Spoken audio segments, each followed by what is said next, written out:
But when you're trying to go into a greenfield environment, an area where there's nothing at, and you have data points that says, hey, demographically speaking, this person makes this amount of money, and you have their spending trends, etc. When you lunge all of that together and put it through an engine, sometimes you get an outcome that's not mature yet, but over time it does mature. That says, if you go to this customer with this product mix and with these price points, your percent chance of gaining them as a customer is a lot higher. So now we're looking at something called GEO. Have you heard of that? GEO, Generative Engine Optimization. Okay, so now the question is SEO dead? What are businesses going to do who build their entire existence online based on the science of SEO? My next set of glasses, they're fashion forward enough right now. I don't care about all that stuff. They're fashion forward enough right now that they will sit up there and there will be AR glasses. I'm talking about something like the Ray. I'm not trying to promote, but the Ray-Bans, whatever, with the cameras in the front, and they have search, voice search, picture, blah, blah, blah, blah, blah, right?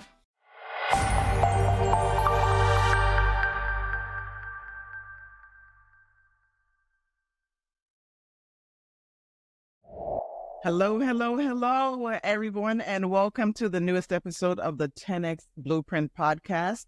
Today, we have a doozy on our show. Today, we have Mr. Charles Neal. Charles, how are you doing? Simone Knight, how's it going? All's well, I mean. It's going great. It's going great. I'm so thrilled to have you on the show today. I've been looking forward to the discussion. There's so many cool things I want to talk with you about. But let me let everyone know who we have on today's show. So we have Mr. Charles Neal. He is president of the board of directors for the National Association of Multi-Ethnicity in Communications, otherwise known as NAMIC. So he is the president of the Atlanta region. He leverages his role to positively impact corporate communities, aligning his professional endeavors with his personal mission and purpose. Charles is all over the place. He is an amazing humanitarian and works so well with so many organizations. He won't say this, but he was recently named as Man of the Year by the STEM Atlanta Women organization. So congratulations on that, naming Charles. Thank you. I appreciate that. Thank you. Okay. All right. So in addition to his role as the president for the Atlanta chapter of NAMIC, he's currently serving as the assistant vice president at Genpact's media and telecom division. He's dedicated to spearheading the implementation of new technologies all over the world. So his work involves expanding portfolio of services for top-tier cable and communications companies globally, with a focus on enhancing operations through his expertise in communications, in media, data analytics, and digital transformation. And all of that was not enough. Let me just add one more thing that just makes Charles near and dear to my heart. He is a certified project management professional. You scared me for a second. Come on now. You know I have to mention this, of course, because you are certified PMP, or certified pimp, as I like to call it, and a Scrum Master. He also holds an electrical engineering degree from Oregon State University. He's the father and husband of two beautiful daughters. And so, Charles, welcome to the show today. Thank you for having me, Simone. I appreciate it. And congratulations. The podcast is going smoothly, I see. Thank you very much. I appreciate that. This is something near and dear to my heart because we would normally have these sorts of conversations around dinner or drinks or at an event. And I thought, why not bring these conversations to a larger audience and let them see a window into what people like us who are working with global corporations, seeing what's happening at the forefront, seeing where actually global corporations are not moving fast enough and really understand what's coming. So today, the conversation is about the work that you do have with these global corporations in telecom and cable, and what you're seeing in terms of AI and how they're implementing AI. What are the biggest opportunities you see in AI today? So that is what we're talking about in this discussion. Listen, let's get at it. Let's get at it, okay? So before we get at it, I want to just lay a little groundwork. Right now, I'm doing a blog series on iconic brands. And these are brands that really have helped to define our pop culture and really leverage our pop culture. And it's a question as to who's coming first, right? The chicken or the egg. Are they defining pop culture? Is pop culture really sort of helping define these brands? But I'm talking about brands that have been around 50, 60, 100 years. Coca-Cola, Nike, brands like that, the Rolling Stones. And I'd love to understand from your perspective, what's your favorite iconic brand? So you know me, the rebel in me says, let me change it a little. from favorite to intriguing. Oh, Can I call them an icon? Not yet. Wait, you have to sort of look at it through a different paradigm, right? Twitter. what? When Do you mean X? Twitter, Do you mean X? you know, they look, Elon Musk can say X, but when you go in and you're sitting now looking at any major media outlet, they're like Twitter X, but it's always Twitter in my heart. When somebody says in my heart, it's right. I mean, and I'm not going to go too far on the rail on this. I don't even have a Twitter account. Let's be clear. And I'm saying, because I would get addicted. Could you imagine me on Twitter? Right. I get a lot of people who send me this stuff, right? But seriously, I remember, and it wasn't too long ago, and I don't remember names, so forgive me, but there was a leader of a country who was out having a press briefing, and then something happened, and they felt like they didn't get their due. And this wasn't Donald Trump, right? And that leader ran to Twitter to put a tweet out saying, hey, this is what I really meant. Imagine you run a country and you said, I don't think my voice was heard well enough. And the first place you go is to your followers on Twitter. That told me everything that I had to know.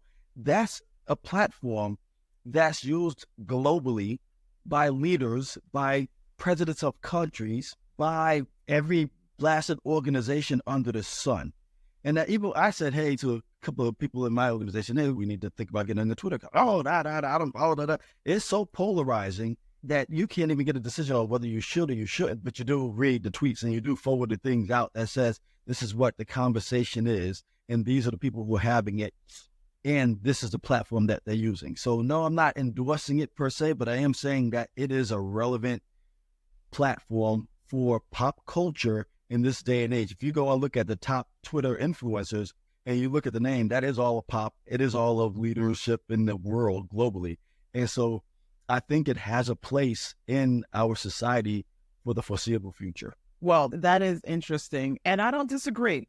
Whether you love Twitter or hate it, it definitely has solidified its place in our culture. And it has given voice to the people, quote unquote, and whether that is good or bad.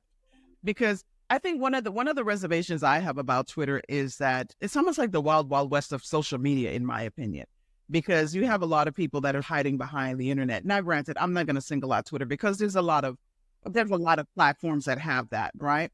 But at the same time, I think because Twitter has become a place of discourse, this is where you're having a conversation generally about news, right? So when you think of the personalities of the most popular social media platform, I would say that it's this. Facebook is about, look at this thing that is happening, right? Look at this thing that I'm doing. Instagram is about, look at me over here doing this thing. And Twitter is about, let's talk about this. Look at them.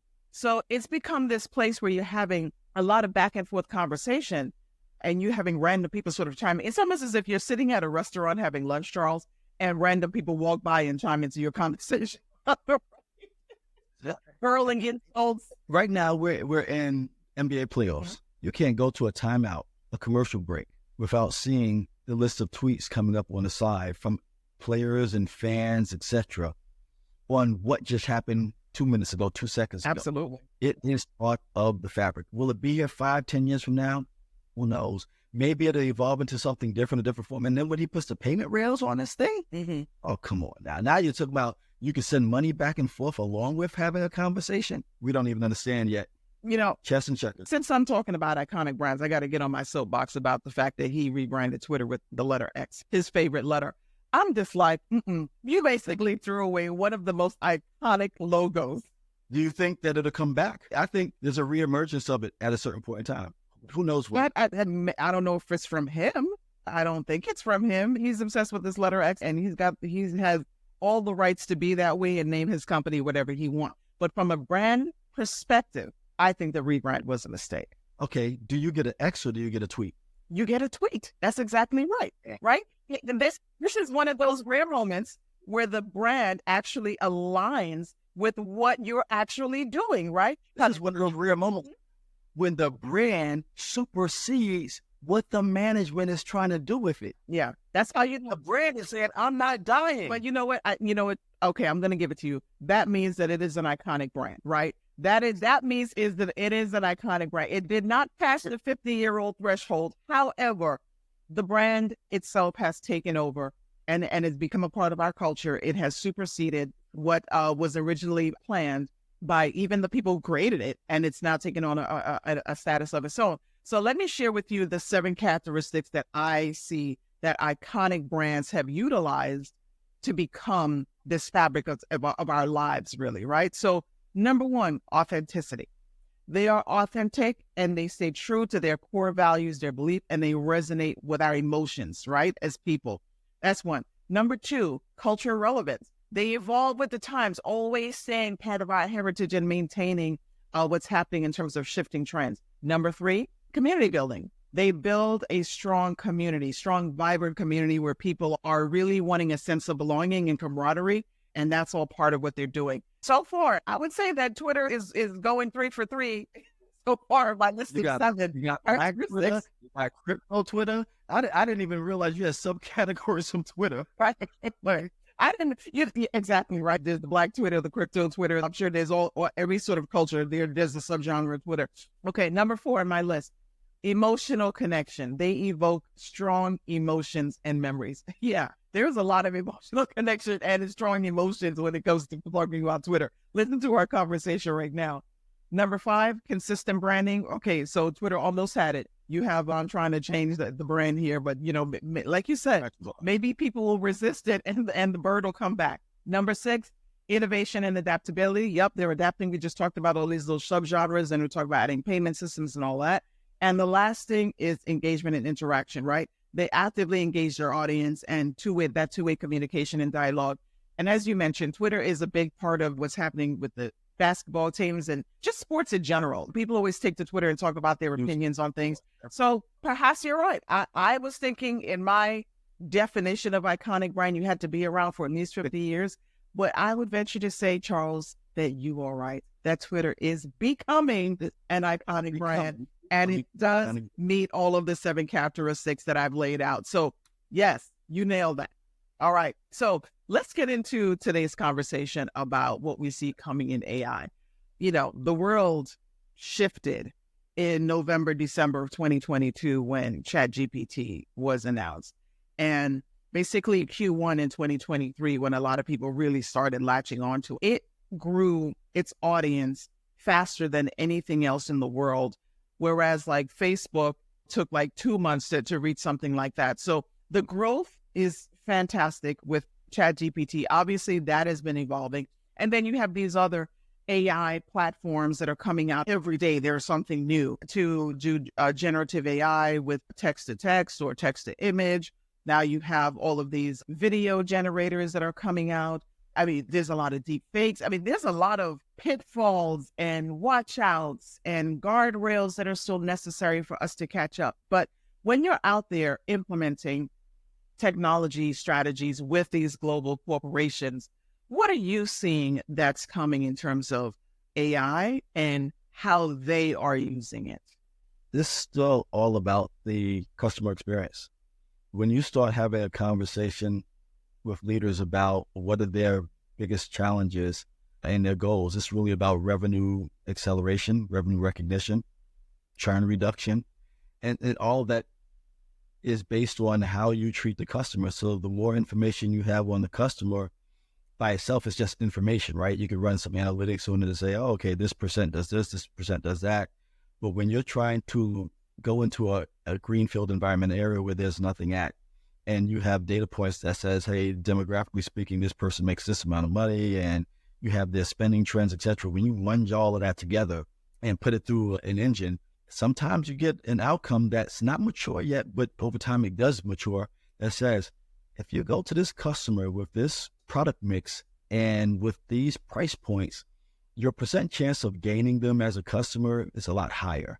Same scenario is if you have a customer that was considering leaving, they've called a few times, their billing has had problems or they've had mechanical issues, etc. All of that is data that comes in that, once again, you put it through different engines. And I'm not talking about just analytics and machine learning, but just predictive and AI. And you have an opportunity to then put an output that says, I think this customer is preparing to leave. They have all of the hallmarks of a person who's just aggravated and agitated and says, I want out. Make these adjustments, right? Or customer that calls in, right? Now you can put a chat bot in front of everybody knows what a chat bot is right now, but you can, within those chat bots, see if customers calling in and they're upset, they're angry, give them a red symbol. And now you're giving them suggestions over time that gets them from red to a intermediate color to a green color, right? So let's just say red, yellow, green, right? So they go from red to yellow to green. That yellow is like, okay, they're not as upset as they were, but now in that green state, they're much more amenable to whatever it is. They're no longer on their soapbox like, I hate you, I'm leaving, etc. Now they're like, okay, you know what? I appreciate what you told me. And hopefully that's a human on the other end that they're talking about. Just from a job perspective, right? But from an efficiency standpoint, they may have made it a chatbot that said, hey, we're able to do these things with an automated persona. That brings them through a flow. Then when you're looking at equipment, all of these manufacturing organizations or even telecom, et cetera, you have all these switches, routers, et cetera. These things have to be maintained. They don't just stay up and running forever without any friction, right? No, but to get to a frictionless environment, if you have data that's coming out that says, hey, I've been running for like 5 years straight and never had a break. Break one happens, break two happens. It could be systematic, a problem that's going to occur. Now, you have all of this historical records that say, hey, when we start to see these things happening in sequence, something can happen 2, 3, 4, 5, 6 months down the line. Let's get ahead of that. All of these things are saving you money as a corporation that says, if we can do preventive maintenance or predictive maintenance up front, we won't have as many breakages, which will get to downtime, which then goes back to a customer that says, why is XYZ not working? Thus the churn goes up. Getting all of these things in place, you can use AI that gets you along the way, right? Fraud, even in HR, right? You have tens of thousands on these multinational of employees. Once again, all of this data comes in. How often are they in? How often are they sick? And talk about employees. Who's my rock stars? What learnings have people had? And you bring all of this information together and it gives you the ability to give your HR professionals insight that they probably wouldn't have had if they were just looking at the data one-on-one. You would probably have to be a 30, 40-year professional to be able to say, oh, yes, this is what's going to happen. But when you're bringing in 1, 3, 5, 10-year professionals, 10 maybe on the higher side, and you're able to provide them this single pane of glass of information that then says, hey, this is the way we could look at our organization, or down to the individual, whether it's an employee or a customer, product set, etc. AI enables all of these levels of insights, level of predictability, level of best next action that allows for a company to save money and or accelerate their revenue. So having said that, I mean, obviously there's a lot of exciting opportunities when it comes to AI, but there's a lot of scary things too. Recently, you have OpenAI released Sora, right? The video generator. And people are super excited about it, but also very wary because it looks very real and it is completely fake. Now, from a marketing perspective, I look at that and I see, oh, wow, there's an opportunity for some amazing efficiencies and some amazing creativity with that. But then the flip side of that is there's a big opportunity for fraud, for misuse, for misrepresentation. How do you see basically organizations looking at this from a governance and guidelines perspective within their operations, protecting their brand? What are you seeing out there for that? This is going to be a hard fight. You have two sides of a coin, right? You're always going to have, let's call it the bad actor side. And then you're going to have the individuals who are trying to run their organization, let's say, in a moral and just way, right? Hopefully they don't blend too much. But in that environment, you're going to have AI be able to identify when there's fraudulent information or fraudulent activity that's occurring. And what's going to happen is models are going to evolve. The model that says I'm going to do fraud detection have to evolve faster than the models of the individuals who are trying to commit the fraud. And it's not going to always be in balance. You're going to have one leading the other, right? When computers came out, you had to have Symantec and others that said, hey, let's look at virus. Why? Because somebody created viruses. And so as the viruses, as the malware, et cetera, increased, the protection had to increase as well, right? And so you identified, you localized, identified, and then you prevented. Then they figured out a way to say, oops, you know what? They caught on to us here. Let's evolve it. Mm-hmm. AI is just going to make that 10 times faster, but it's going to be 10 times faster on the detection side as well. And so the problem is that delta between detection, if that delta is too long, then we have a problem. If that delta is shrunk, then yeah, we can get ahead of it. But you brought up a great point, right? When you start looking at how corporations are utilizing rendering technology, right? Mm-hmm. It was sort of when they came out and they had the 3 dogs and then they had the people walking in Japan and all of these different things. Hell, I mean, look, once again, it's basketball season. You have different things on Instagram where it's LeBron talking about his teammates or somebody saying something and you're looking at, you hear the voice, the voice is accurate, but you can sort of tell. But the problem is that they get better and better and better. And these are 5 to jumps where they're looking like, what's that? And they're like, oh, that's the AI. But now you can't tell what's real or fake. So you have to almost verify everything. You can't walk around saying, oh, I saw such and such say X, Y, Z and believe it. No, you got to press pause for a second and look and see, where's that real? Where's my verifiable sources, right? We had companies lose billions because there were articles or images put out that said such and such happened. Yeah. And it wasn't true. And it took an hour, 2 hours. But in our environment where you have machine trading or AI trading, you have the ability to have fluctuations that happen instantaneously without verification. Once again, that gap, that delta between incident and detection and verification is enough to lose billions of dollars. Well, it's happened. I don't know if you've seen that there was an incident in the news. I believe it happened last year where there was a company that lost tens of millions of dollars because their CFO's voice was faked. And so someone was able to call an employee. They actually also hacked the CFO's information. So they were able to call an employee and ask for certain financial information that then allowed these hackers to gain access to the company's actual financials. And they lost tens of millions of dollars. They did it real time on 60 Minutes. Could this show you what it would look like? Come on, right? I feel bad for the parents and the grandparents that are getting these calls from the children and dire straits. Yeah, they're in some country and need $20. Yeah, I mean, what do you do, right? You're like, oh my God, is it real? Is it not real? What's the risk of? Do I send them or not? I actually had this conversation with my daughter. We were laughing, but it's a thing. I said, we're going to have some sort of safe word. Some sort of word within you. For instance, you have a child in college, or they could be in many different places. You probably have to have some sort of word that says, tell me that this is really you, right? Because you need that verification. It's low tech, but something like that is not going to be hacked, right? If it's something that you don't have to write down anywhere, then it just lives within you, and that's what it is. But Simone, here's a crazy thing, and I don't think we're there yet. But I mean, obviously, you got to go into your phone and change the settings that says don't let the voice inputs get recorded, etc.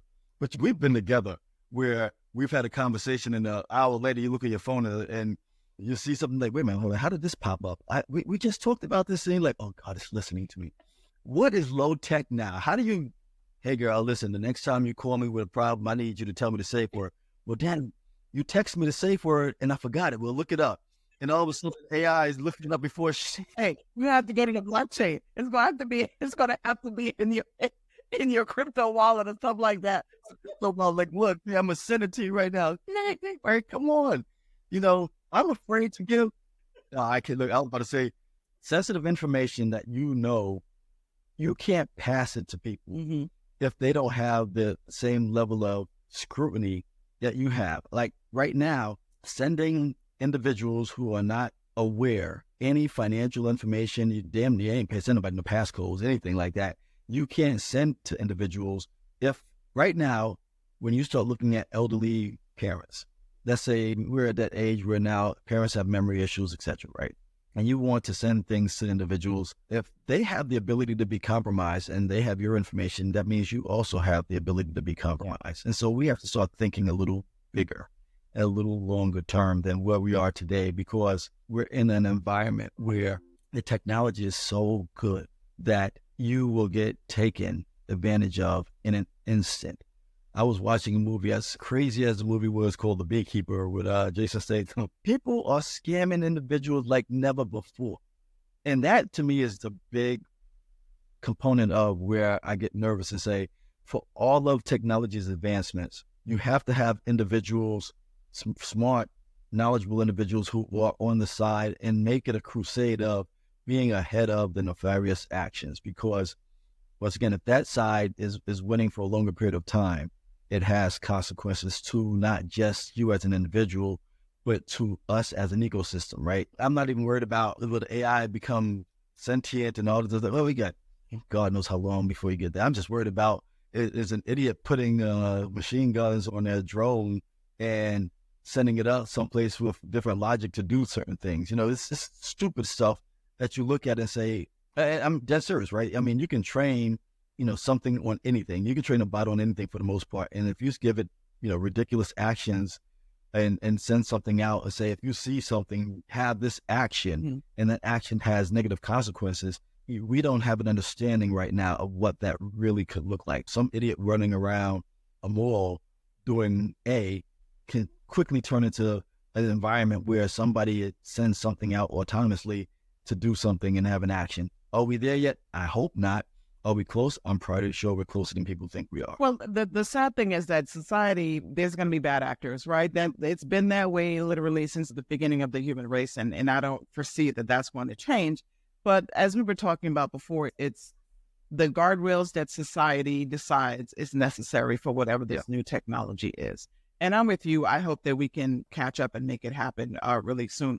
So let's switch gears for a little bit. So I recently came across something that I was just like, what is this? So now, as AI evolves and becomes more and more part of our daily lives, it is now going into spaces that we probably haven't really looked at a lot recently. One of those spaces is search, like Google search, Bing search. And so when it comes to businesses, e-commerce, all of that, the way companies get found online is through search engine optimization, okay? SEO for short.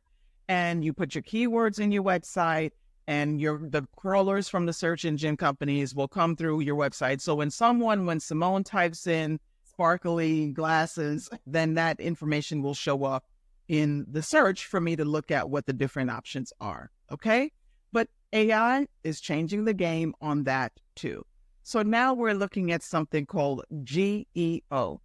Have you heard of that? GEO, Generative Engine Optimization, okay? So now the question is SEO dead?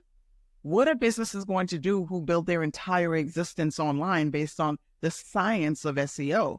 Now, what GEO is that the search engine, when you put in a search query, it goes through and it combs all of the known existing information and comes back with the results, including the generative information, to come back and gives you a better result, more video instead of text, all of that. So my question is, okay, now, what does that mean in terms of how we as companies manage our web presence, the content on our websites, and how we produce content? What are your thoughts?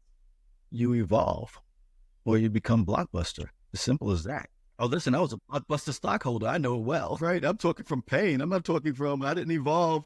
I own Netflix now, but I sure didn't evolve way back then when I could have saved thousands of dollars. Mm-hmm. No, but seriously speaking, right now, even with my daughters, they're 20 and 17. When I'm talking to them, I don't talk to them in the guise of, go to Google or any of the other search engines. I'm looking at them saying, hey, go to Gemini or go to, OpenAI, use 4 point whatever, and let that be why? Because you get more qualitative responses back. And so now, if I'm a company and I'm starting to look at my strategy, I have to take all of that into account, right? That says, how do I evolve my presence? How do I evolve the format of the information that I'm giving to my customers so that way I can be credible and visible in this new world? And that's why you hire different companies to go out there and say, let me see, here's your strategy today. Is it evolving to where you need to be at? Is your roadmap clean? Right? And if it's not, and you have this delta, then you have to make that delta up quick, because we've all seen that companies who embrace, different than countries who embrace technology, maybe not the first edition, they may put their toe in, dip their toe in on the initial tech, but you better be in there on version 2, 3, 4, and 5, because if you're not, you get first, second mover adoption, and those adoption curves can be very steep, very exponential in nature, where you're thinking, oh, I have a couple of cycles here. Where's the camera? I have a couple of cycles here. It's linear. This is my curve, 5-10%. No, you're getting adoption curve. Like, what did you say? 1 billion in how long? It was like a month. It was ridiculous. Ridiculous. Now, and think about that. Right now, I'm not trying to tangent too much, but right now, if they look at energy consumption, the energy consumption globally is risen. They thought it was through the crypto, which I'm pretty sure they had that as well. But now they're looking at it because of the use of AI and these AI engines. I mean, there's a reason why NVIDIA and other companies are rising the charts. What, 2-3 trillion now is the market cap? Cause of the adoption. And it is sticky this go around. Why? Because you have processors now that are able to run at speed that allow for the computation to go at speed. And then you feed that back in, and that loop continues and continues and continues. And now you're upgrading the networks that go along with it, and you have use cases that are actually implementable. And this is still the infancy of that. So yeah, today, if companies aren't making the adjustment while you're in an infant state, when you become an adolescent, when you become a teenager, 5, 10, 15 years from now, those who did not adapt will perish. I want to be nicer right with it, but think about it. In a video graphics card company that was making what? It wasn't in the tens of billions X years ago. Now it's a multi-trillion dollar company, right? And so probably on its way to becoming the number one company in terms of market cap in the world in probably the next couple of years or so, just because the fact that they saw a trend, they spotted it, they got on it, and they made the adjustments, right? Now Qualcomm is doing something similar where they're getting their GPUs out. But when you start looking at these companies, these big tech companies that are leading the trend, they're also integrating in with blockchain technology that says, how do we get this on the chain and allow for what will be ultimately a truly digital ecosystem over time as you go from analog systems to digital globally? We haven't even begun to see what the true impact is. Tokenization of Larry Fink's goal of tokenizing everything that he can. Now you're talking trillions, not 1, 2, you're talking tens, if not hundreds of trillions of dollars that is going through a transformation. And as it goes through these transformative iterations, the companies that are at the forefront of them, they change dramatically, because now when you really look at the available opportunities that are out there from a market cap, a market sizing perspective, 100 trillion is a hell of a lot of money, right? Think about it. When you start about real estate and you start talking about how you change the real estate environment utilizing the tools. About a month ago, I think I read an article where the closing agents are going to adjust because of the ability to utilize the AI technology, utilize blockchain, etc. Where now you have an option of who pays for what and to what degree people are doing things. You may get to a point where you're just filling out a little form and it's going in through legal, like doing all of the necessary paperwork and having a frictionless experience on how you buy and sell real estate, or anything for that matter. And so I don't know the last time you booked a trip, but if you said, I'm going anywhere for 5-10 days, but your first stop used to be a travel agent. Now your first stop is, hey, whatever, I saw this prompt that said, I'm 50 years old, plan a trip for me to Europe. I want to spend this amount of money. I want to see these types of things and a couple other things. And it came back with a full-fledged itinerary that you looked at and said, damn, that's not bad. That's better than, first of all, it was within 5 minutes. Mm-hmm. So you didn't have to get on, and it gave you flights, gave you times, gave you prices. The world has changed. The world as we know it has changed. I recently presented at my daughter's middle school career day.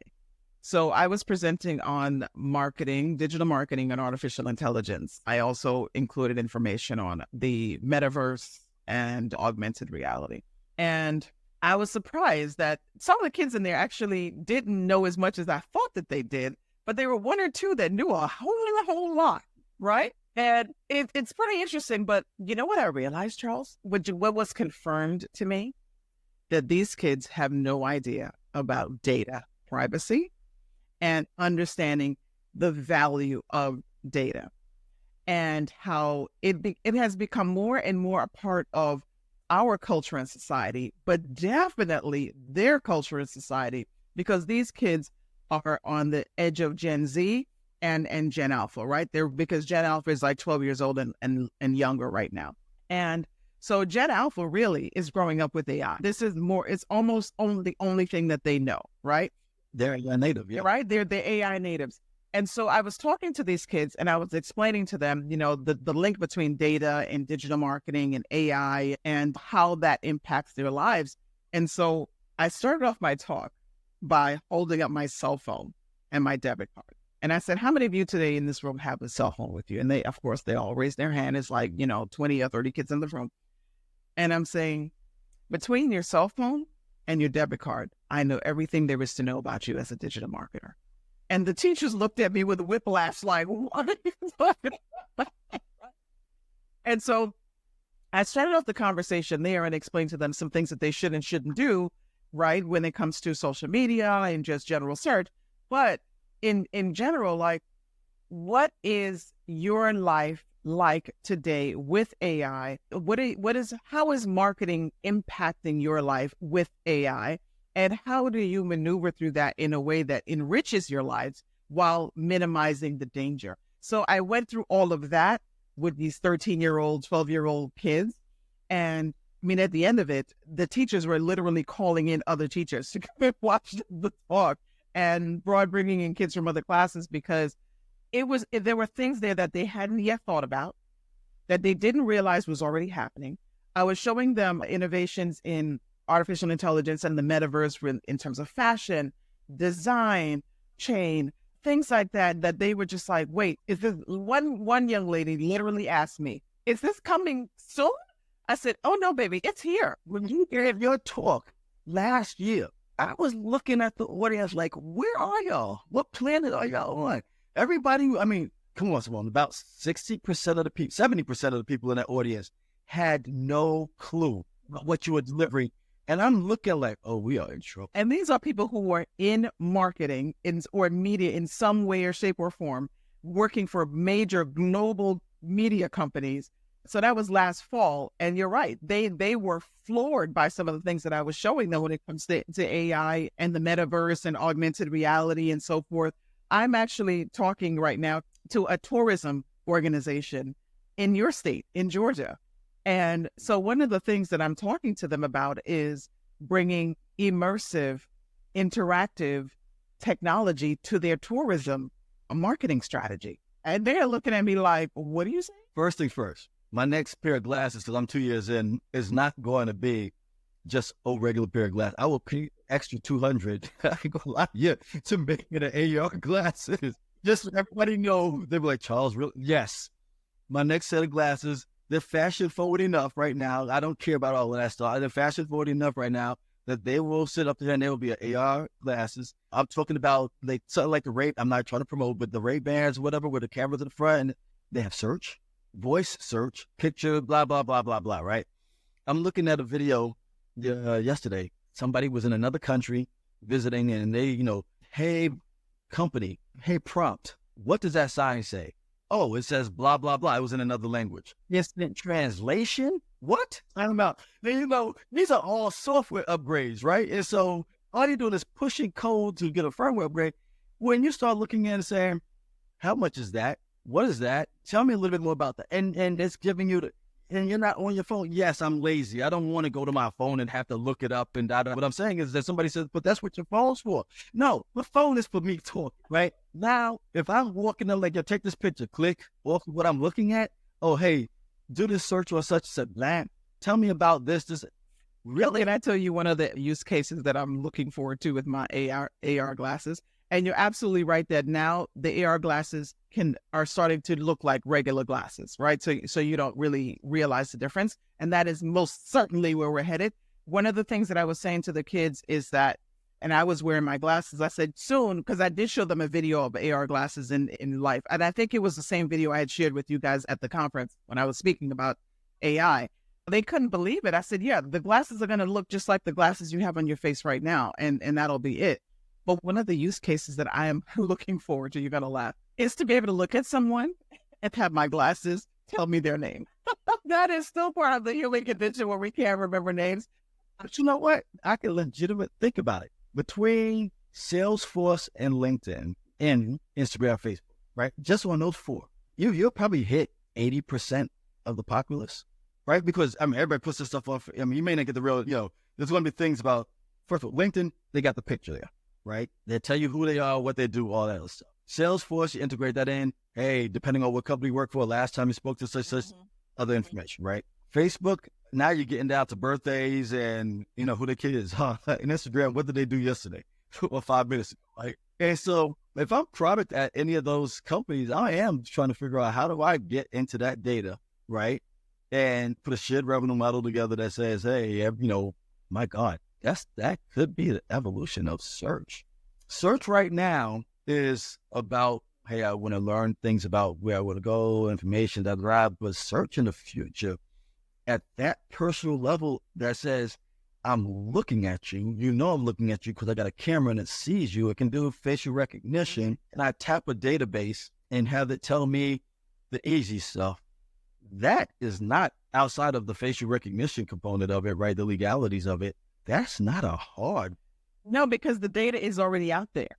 It's a matter of aggregating the information. And your said shared revenue model, it's basically Facebook and all the other social media just giving you access to the product, which is you. You are the product. Who's the partner for Ray-Ban's glasses? Meta, right? I wouldn't be shocked if that wasn't a roadmap item. Well, then what? Okay, so yes. So let's string these things together, right? So Meta bought Oculus, right? And they changed their name to Meta. It's so funny because one of the kids in the classes, they recognized that. They were like, wait a second. I said, do you really? Because I was talking about the Metaverse and I explained what the Metaverse is. And I said, did you guys realize that Facebook changed their name to Meta, to the parent company? And some of them did and some of them didn't. Because these kids are not really on Facebook so much, but they know what it is. And then as we were talking about it some more, they were like, wait a second, is that why they bought Oculus? And it's like, yeah, so he bought that's exactly why they bought Oculus. Congratulations. Business strategy. You just figured out their business model for the future. And so talking about all of this and connecting the dots as to, okay, you go from realizing that this metaverse idea is the future in some way, shape, or form. It hasn't fully developed in the way that they thought, but it's still developing, right? And then now you say, okay, well, there's this augmented reality piece of it. So we're moving a little bit from VR more to AR and now to extended reality. And you have all of these the data points, and you have the glasses that can connect these data points. So now you start to see where the breadcrumbs are being laid out for where we're going in the future. And absolutely, one of the things I explained to the kids is that with these social media platforms, they're not free. Anytime you can't figure out what the product is, you are the product. Your data is the product. So when you're giving up all this information for free, these organizations are then part of their business model is to sell it back to advertisers like me so that we can provide the services and products that you are more likely to want and buy, right? So in this case, access to personal information, or when I should say personal, I mean more like characteristic information about people will be that product. And that information is already out there. Who the relatives are, how old somebody is, what high school they went to, the car that they bought, where they went on vacation, because all of their family photos are up there. All of these little pieces of data points are there. Simone, I'm stuck on Oculus. They were trying VR. For me, with my X versions of that I have, I was happy each version, right? I'm able to do things, and those who aren't on, they just don't understand the joy that you have within those. And sometimes I have to put it down. I have to disconnect because you get so immersed in certain worlds, right? Play golf, or you're down in some dungeon somewhere, or you're going after you just get so immersed that it just becomes addictive. And so you got to put it down at times, right? Because no different than they're using AI to figure out what's the most addicting games out there? What are the characteristics of it? And how do I 2.0 it, right? AR is, people thought it would be AR, VR, but it's really VR, AR, right? Where VR probably they had the immersion. Now AR says, how do I interact with the real world? But they have a pyramid exhibit at some place where you put the glasses on now and you walking through the exhibit and you swear you're in a freaking pyramid. I see people crawling on the floor to get underneath. I'm like, you can walk straight, but I get it. You're immersed. You're fully immersed. Right, you're immersed, right? You have enough different storefronts that are coming in that have games where you say, hey, here's a group, team building activities, etc. Those still VR, but even on the AR side, I just saw something earlier where somebody was looking at their arm and they were looking at it through not even goggles, just a set of glasses, and they can see the bones. And I saw that video, and it was like surgery. It was like taking the layers of the skin apart. Yes. layers of skin, but it was AR, not VR at that time. There are leaps and advances that are going to be taking place. And as you start to say, putting it all back together again with AI, hey, help me design a fabrication process that, NVIDIA had to redesign their fabrication. I don't know if it was their fab, but it was the way they designed their circuit board to get more semiconductors. Mm-hmm. I'm pretty sure they use AI to help in that, to get them past the blockages of our computational skill set. And so now you're putting that AI to help design, to help in the software coding, et cetera, on the SDLC cycle. And so now you're just getting advances and speeding things up. And so what you're going to have in those, in this case, glasses, right, which is nothing more than another medium, because we're looking at each other on a screen. We could be on the phone, we could be on a screen. Now we're getting personalized to a set of glasses, right? And so when you have it, you talked about, I can see your life through your phone and through your card. Now you have something that's sitting on the front of your face as you're walking. Mm-hmm. It can see what you're doing, period. I mean, that's also, it's scary and it's also exhausting. I think, considering how distracted we as a society already are, now when you're adding more data points to your daily life and literally in your field of vision, I think it's also going to lead to some more mental health challenges, more burnout. But before you go there, right, it's unobtrusive. It's frictionless. Let's be clear, I'm not a proponent of walking with this thing turned on and da-da-da-da. I don't know what kind of passive viewing it does. I don't know any of that stuff yet. Mm-hmm. What I'm saying, though, is I'm just saying the optionality is there. They get the battery life in there. They get the processing in there. Literally, as you're walking, people can capture your waking visual moments mm-hmm. without you doing anything, right? That's a lot of data collecting, et cetera, that you never had before. They never had before, because now, all right, I know where you are from GPS and all the other stuff here. I know what you're searching because you put it in, whether it's with your voice or you're typing it in, right? I can optimize, blah, blah, blah, blah, blah. But when now you're having something where it's visual in nature, that's an entirely different leap, mm-hmm. right? And you said something earlier that made me say, and not financial advice, but do the eyewear companies become targets to the companies that are doing the heavy lifting on the processing side, the Metas, et cetera, of the world? Because you said it, they went from an Oculus, right? Why? They figured it out. Hey, wearables. Okay, well, what wearable gives, right? Here it is, put it on my eyes. Okay, now if I go to AR, that's no longer, Apple came out, the Vision Pro. Apple with the Vision Pro did two things. One, they made it, I won't say the device is cool, but they made it, them people walk around the damn streets with the daggone things on. They try to make it the fastest. Yeah, well, right? it's clunky. But the clunkiness is where it's supposed to be at version 1, right? They threw the kitchen sink in terms of options within it, right? What? Hey, I got spatial computing and da-da-da-da. They do everything at $3,000, $3,500. Why? Because now they want to be able to say, what sticks to the wall? What doesn't? What can we optimize? How do we get the form factor correct? Blah, blah, blah, blah, blah. The next version, the 26 version? Oh, good God. Whatever they come out with, we're not ready for it yet. And then you have the companies that are saying, hey, I'm not going to be able to duplicate all of that, but what can I get in a set of eyeglasses? Meta, Google, whoever else. Unless you decide that you want to open up an eyewear company, now you're going to have to then go in and say, I'm either going to partner or I'm going to buy these companies out. Why? Because they already own the market. I don't have to go back and reestablish that kind of brand, right? Cars now, what are you going to put on the windshields? It's all now visual. But I'm talking about what additional information will they be able to put there that won't be intrusive? They put it on passenger side instead of the driver side for certain things, right? That give the passenger. Why are you worrying about all of that? Well, we won't even be driving our cars anyway. Remember, this self-driving cars, right? We're not even going to be driving it, so it doesn't matter. You know what? Fair point. I can't even argue that way. I went to the Jetsons at first, and I'm like, okay, we're not at the Jetsons, but we're in between. Even though they do have a ride out to somewhere that I think over in Europe, where it's literally a ride through, sort of like dune buggies, but now with air cars. I will call air cars. It's not as levered. Is it like magless cars? I got to go back and look at it, but I'm pretty sure that they use AI to equalize this and this to say, hey, how do we get, I mean, the advances that are going to happen over the next 2 to 5 years, and I'm as well, let's say 2 to 5, I really mean 1 to 3. We don't understand yet. I mean, we truly don't understand it yet.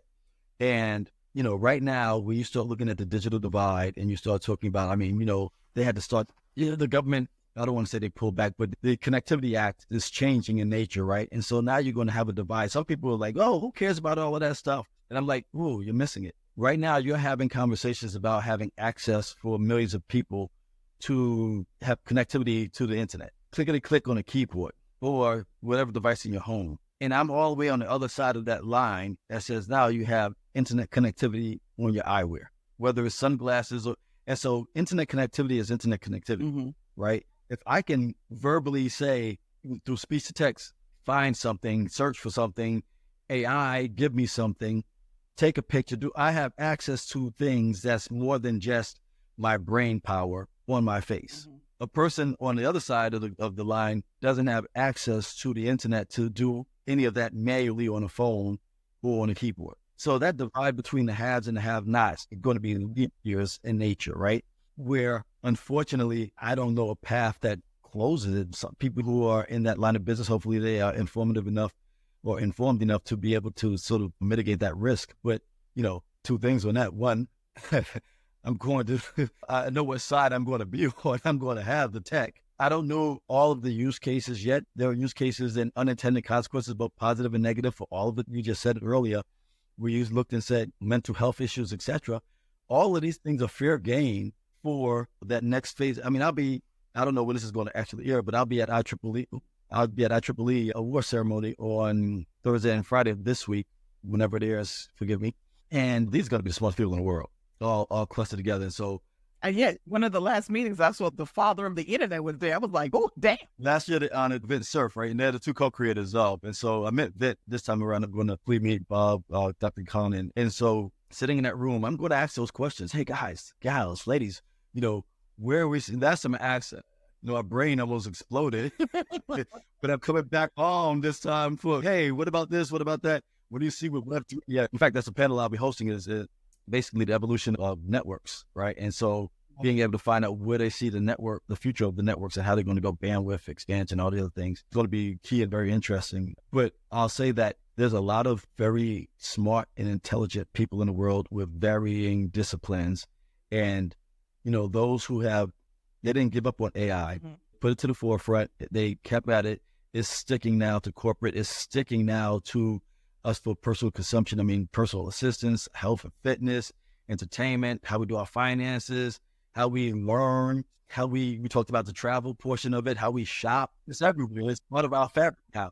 There's no going back. The genie is out of the bottle. Right. So on that note, Charles, I want to wrap up today and say thank you for your insight, your futuristic view of what's happening, and the thought of how we challenge ourselves to think differently in this new space and think about what's coming ahead of us over these next few years. It impacts our daily lives at home, our daily lives at work, like you said, how we learn, how we interact with each other.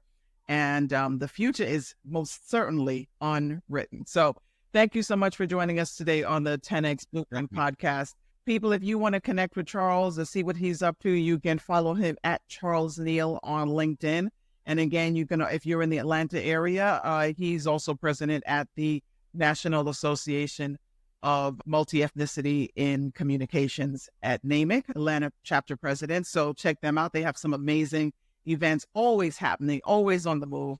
And you should definitely be a part of that if you can. So thanks again, everyone, for joining us. Until next week.